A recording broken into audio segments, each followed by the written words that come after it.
Hey, what's going on, guys? Booster Whips here. Today I'm going to be doing a video on how to update your Genesis G70. Could be the entire Genesis line, but I have a G70, so I've seen on the forums a lot of people asking how you do it, and it's a constant question, so I figured I'd do a video on a step-by-step process. So the very first step you want to do is go to the update.genesis.com and download the navigation updater.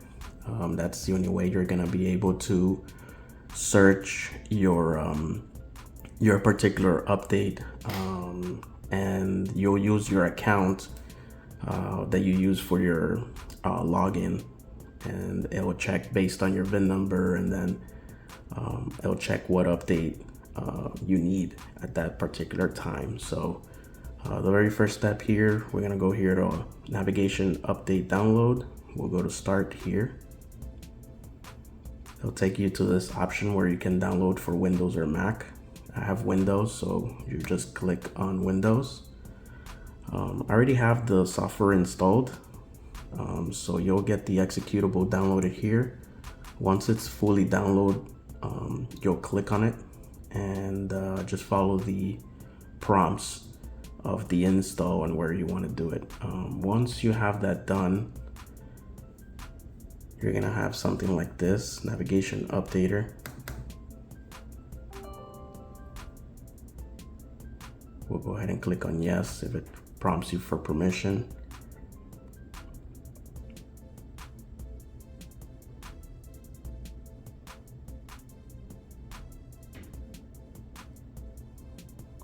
And the other important thing you wanna have is a 128 gig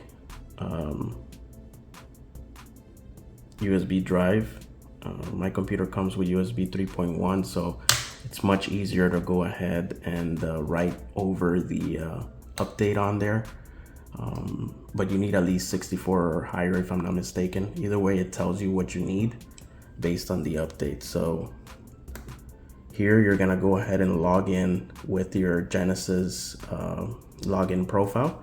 So I'll go ahead and I'll do that off camera, and we click on login. So once logged in, you'll select your platform. In my case, it's the G70, and I have a 2022, so I'll go ahead and I'll click on this. We'll go ahead and say okay. And here you'll see the required size. So it says 60 gigs for this particular update.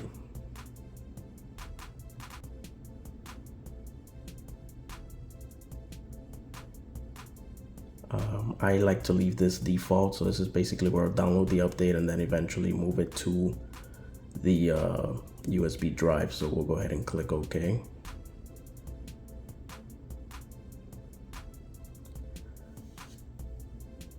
So this part can take anywhere from 10 to 30 minutes depending on your connection. In my case, it's taking about 27 minutes to download. So once this is done, we'll move to the next step, but basically it'll allow you to go ahead and transfer it to your USB drive. Once the update is done at 100%, you'll get this last screen. Plug in your USB drive to your computer, and you're gonna go ahead and click on copy to USB.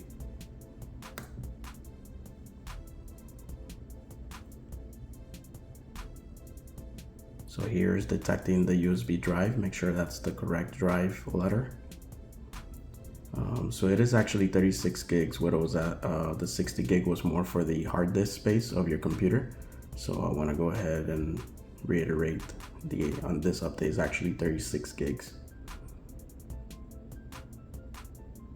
Go ahead next. Here you confirm the selection of the device. Just say yes, and what it will do is gonna go ahead and format that drive. So you want to go ahead and make sure you don't have anything there. If you do, back it up or put it somewhere, because it's gonna format it in the format that it needs the vehicle to do this update. So it does it a specific format and puts all the files in the main directory of the USB drive. So once you have all that, just go ahead and say yes.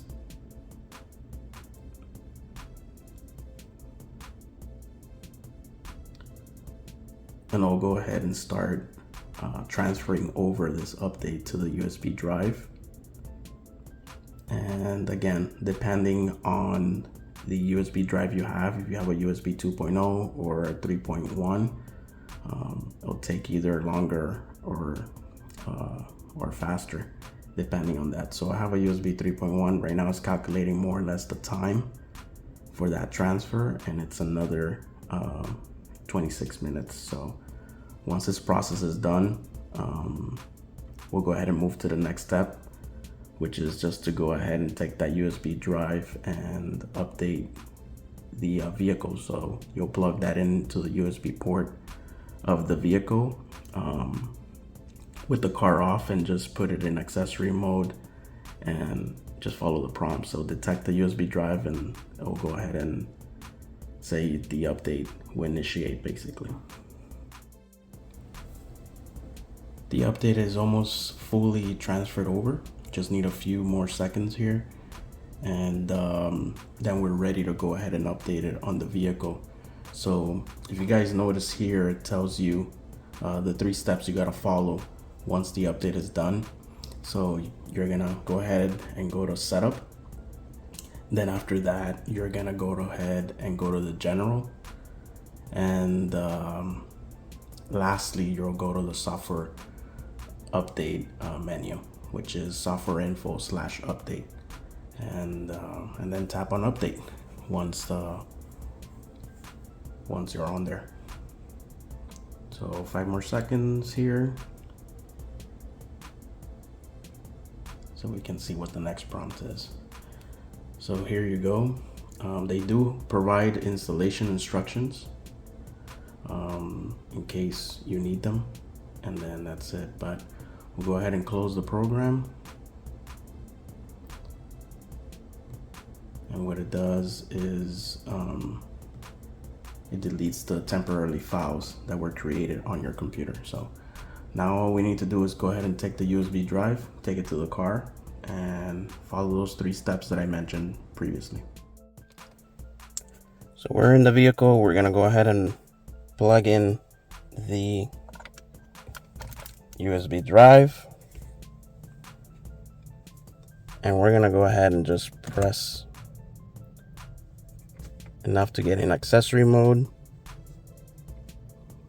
So sometimes it detects it right away. If it doesn't, we're gonna go ahead and go to setup, general, software update, and we're gonna tap on update.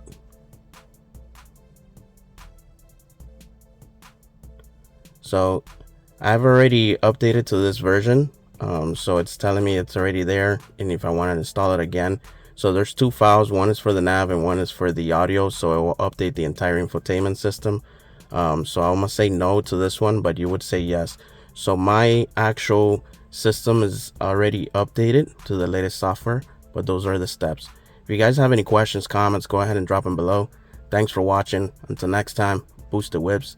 I'm out. All link and descriptions will be at the bottom of the video. I'll put the link where to access the software and all that good stuff. Until next time, guys.